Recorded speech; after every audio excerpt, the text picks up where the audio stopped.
अस्सलाम वालेकुम। मेरा नाम मोहम्मद शुएब है और आप देख रहे हैं शेबी बिटकॉइन यूट्यूब चैनल। आज के दिन मेरा टॉपिक क्रिप्टो मार्केट की अपडेट देना है, बिटकॉइन का एनालिसिस करना है। कल के दिन मैं वीडियो अपलोड नहीं कर पाया क्योंकि पाकिस्तान के हालात कुछ अच्छे नहीं हैं। पूरे पाकिस्तान में इंटरनेट इशू है और ट्विटर बंद है। और क्योंकि क्रिप्टो मार्केट से रिलेटेड ऑलमोस्ट 80% न्यूज़ जो है वो ट्विटर से ली जाती हैं, तो ट्विटर बंद है, तो इस हिसाब से हम न्यूज़ भी आपके साथ शेयर नहीं कर सकते। मार्केट जो है वो क्रैश कर रही है और वीकेंड चल रहा है, तो इस बारे में जो है थोड़ा डिस्कस करेंगे। यहाँ पर जो है ये मेरा प्रीवियस चार्ट है। अगर आपने मेरी परसों की वीडियो देखी है तो ये सारी के सारी तफसील मैंने आपसे डिस्कस की थी और काफ़ी लंबी वीडियो हो गई थी। लेकिन अगर आपने नहीं देखी तो लाजमी ये वीडियो देखें, आपको इससे बहुत फ़ायदा होगा और काफ़ी कुछ सीखने को मिलेगा। करंटली यहाँ पर अगर हम बीटीसी की बात करें तो मैंने आपको कहा था कि ये हेड एंड शोल्डर का पैटर्न हमारे पास जो है फॉर्म हो रहा था और यहाँ पर ये फाइनलाइज हो गया था। उसके बाद जो है अब हम यहाँ आरएसआई को आप देखें, आरएसआई पे नज़र डालेंगे, आरएसआई का क्या हाल है। यहाँ पर आरएसआई को देखें तो डेली के टाइम फ्रेम में भी 34 पर आ गई है और 4 आवर के टाइम फ्रेम में 25 पर, 1 आवर में भी ओवर सोल्ड, 15 मिनट में भी ओवर सोल्ड है। तो इसका मतलब ये है कि अब जो है मार्केट से सेलर जो हैं वो बिल्कुल आउट हो चुके हैं। मार्केट किसी भी टाइम जो है बाउंस बैक कर सकती है। लेकिन यहाँ पर मैं आपसे एक सिनेरियो डिस्कस करना चाहता हूँ कि जैसे कि ये ट्रेंड लाइन है, इसे काफ़ी ज़्यादा दिन से इसने होल्ड किया हुआ था। अब यहाँ पर सिनेरियो हमारा ये हो सकता है कि पहले यहाँ पर जो है ये इस ट्रेंड लाइन को रीटेस्ट करेगा और इस रीटेस्ट पर यहाँ पर जो भी आरएसआई ओवरसोल्ड है वो न्यूट्रल हो जाएगी और आरएसआई न्यूट्रल होने के बाद जो है हमारे पास यहाँ पर ये डाउनफॉल देखने को मिल सकता है। और इसके हिसाब से जो है हमारा ये जो टारगेट बन रहा है इसकी नेक लाइन का, हेड एंड शोल्डर की, वो नेक लाइन का टारगेट यहाँ पर जो है हमारा 24,000 से 500 से लेकर 25,000 तक का है। तो यहाँ तक जो है बिटकॉइन गिर सकता है। तो हमने जो है यहाँ रीटेस्ट का वेट करना है। हो सकता है कि रीटेस्ट इस ट्रेंड लाइन को ना करे बल्कि अपनी इस जो हॉरिजॉन्टल इसकी रेजिस्टेंस थी इसको जो है ये रीटेस्ट करे और उसके बाद डाउन साइड पर आ जाए। तो इन दोनों एरियाज़ को आपने क्लोजली वॉच करना है।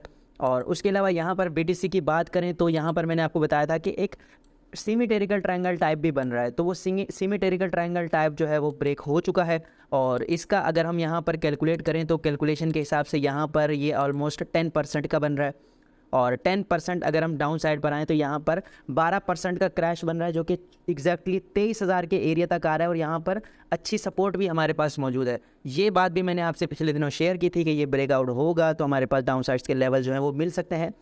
तो फाइनली इसका ब्रेकआउट हो चुका है। तो हमने जो है विक को देखना है क्योंकि ये डेली का टाइम फ्रेम में अगर विक लगाकर ये लिक्विडेशन होगी, जैसे कि मार्केट मैनिपुलेशन होती है और मैंने आपसे कहा था कि जब बहुत ज़्यादा लोग मार्केट के बारे में एक ही सेंटिमेंट रखने लग जाते हैं तो फिर मार्केट मैनिपुलेशन होती है, उन सबको सरप्राइज़ किया जाता है। तो यहाँ पर जो है जैसे कि आपको देख रहे हैं आपके लाल कैंडल बन रही है नीचे की तरफ। डेली क्लोजिंग हमने देखनी है सुबह 5 बजे तक। सुबह 5 बजे तक अगर डाउन साइड पर क्लोजिंग हो जाती है तो फिर हम नेक्स्ट लेवल जो है डाउन साइड के देखेंगे। अगर विक बनाकर अप साइड पर चली गई तो फिर हमें लगेगा कि सेलर से ज़्यादा बायर्स जो हैं वो स्ट्रांग हैं। और यहाँ पर बीटीसी की डोमिनेंस की बात करते हैं। बीटीसी की डोमिनेंस भी हमें कुछ खास सरप्राइज़ नहीं कर रही बल्कि एक टाइट रेंज में ट्रेड कर रही है। और जैसे कि एक फार्मूला अप्लाई किया जाता है कि अगर बिटकॉइन की डोमिनेंस डिक्रीज़ हो रही हो, बिटकॉइन स्टेबल हो, तो ये समझा जाता है कि अर्ट्स कॉइन में पैसा आ रहा है। लेकिन जैसे कि बीटीसी की डोमिनेंस भी डिक्रीज़ हो रही है और बिटकॉइन भी डिक्रीज़ हो रहा है, तो इसका मतलब ये है कि अर्ट्स कॉइन जो है वो तेज़ी से ब्लीड कर सकते हैं। तो आपने इतना ज़्यादा जो है फेयर में नहीं आना। अगर लॉन्ग टर्म होल्डिंग है तो आप जो है उसे होल्ड करें। मार्केट जो है सून और लेटर अप साइड पर जाएगी। और अगर आपकी जो है शॉर्ट टर्म होल्डिंग है तो आप स्टॉप लॉस लाजमी लगाया करें अपनी हर ट्रेड में। और इथीरियम की यहाँ पर बात करें तो इथीरियम का चार्ट मैंने आपसे कल के दिन शेयर किया था। तो यहाँ पर आप देखें कि कितना एग्जैक्टली वर्क किया है इसने। परसों की अगर आपने मेरी वीडियो देखी है तो मैंने परसों की वीडियो में आपको कहा था कि यहाँ पर ये ट्रेंड लाइन बन रही है, हेड एंड शोल्डर का पैटर्न बन रहा है और नेक लाइन को मैंने कैलकुलेट करके यहाँ पर ये एरो लगाया था। तो इस एरो के अकॉर्डिंग बिल्कुल सेम प्राइस में यहाँ पर आ रही है और ये जो एरिया मैंने मार्क किया है इस पूरे एरिया में रीटेस्ट हो रही है और रीटेस्ट के बाद यहाँ पर बाउंस बैक ले लिया है।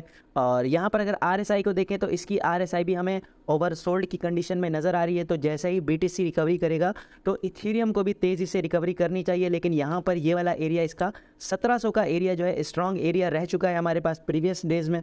तो अब यहाँ पर हमें इसको होल्ड करना चाहिए और इसको होल्ड करने के बाद अगर अप साइड पर जाता है तो अप साइड पर आपका टारगेट $1820 के करीब होना चाहिए क्योंकि ये हमारी प्रीवियस सपोर्ट थी जो कि ब्रेक हो गई है। तो अब ये एज अ रेजिस्टेंस जो है अच्छा काम करेगी। और उसके अलावा इकोनॉमिक इवेंट्स की बात करते हैं। 10 तारीख को इवेंट्स होने वाले थे, उस दिन जो है मैं आपको अपडेट नहीं कर पाया क्योंकि कुछ इंटरनेट इश्यूज़ थे और उसके अलावा कुछ मोबाइल के इश्यूज़ थे।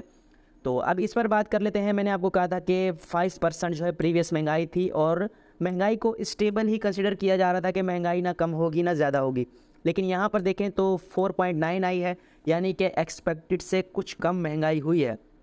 तो इसका हम जो है उम्मीद कर सकते हैं कि जब एफओएमसी की मीटिंग होगी तो एफओएमसी की मीटिंग के दौरान जो है इकोनॉमिक प्रेशर उनके ऊपर कम होगा, तो हो सकता है वो इंटरेस्ट रेट ना बढ़ाएं या फिर इंटरेस्ट रेट में कट लगाएं। हाँ, बढ़ाने की उम्मीद नहीं की जा सकती, स्टेबल के चांसेस ज़्यादा हैं। और यहाँ पर उसके अलावा इनिशियल जॉबलेस क्लेम आया था कि जॉब्स की क्या कंडीशन है, तो जॉबलेस क्लेम के हिसाब से बेरोज़गारी की शरह यहाँ पर बयान की जाती है, तो बेरोज़गारी की शरह भी कम आई थी। तो इस हिसाब से जो है हम देखेंगे कि मार्केट में जो है पॉजिटिव रिएक्शन हो सकता था। लेकिन आई डोंट नो कि क्यों बीटीसी जो है डाउन साइड पर जा रहा है, या तो जैसे कि गुड न्यूज़ आती हैं और रिटेल ट्रेडर जो है वो पॉजिटिव होता है मार्केट के लिए, तो मार्केट मैनिपुलेशन की जाती है।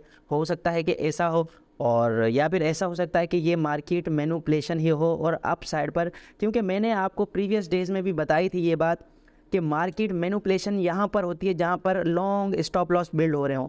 अब जो भी यहाँ से लॉन्ग करता अपना बिटकॉइन, तो उसने लाजमी इन सारी वीक्स से नीचे अपना स्टॉप लॉस लगाना था, तो उन सब के स्टॉप लॉसेस जो है वो हिट हो गए हैं। तो अब डाउन साइड पर जब स्टॉप लॉसेस हिट हो गए तो अब अप साइड के स्टॉप लॉसेस यहाँ इस ट्रेंड लाइन से अबव बहुत ज़्यादा स्टॉप लॉसेस बिल्ड हो रहे हैं। तो हमने इस चीज़ को भी देखना है कि डेली क्लोजिंग कहाँ होगी। अगर डेली क्लोजिंग डाउन साइड पर होती है इन सारी वीक्स से, तो हम नेगेटिव की तरफ जा सकते हैं।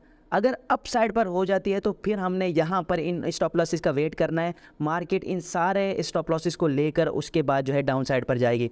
तो ये चीज़ें जो है मैंने आपसे जो भी था वो सारा डिस्कस कर दिया है। आपने रिस्क को मैनेज करना है, और वीकेंड है तो मार्केट जो है वो स्लो रह सकती है। ये थी आज की वीडियो। उम्मीद है कि आज की वीडियो भी आपके लिए इन्फॉर्मेटिव रही होगी। मिलते हैं अपनी नेक्स्ट वीडियो में। अल्लाह हाफिज़।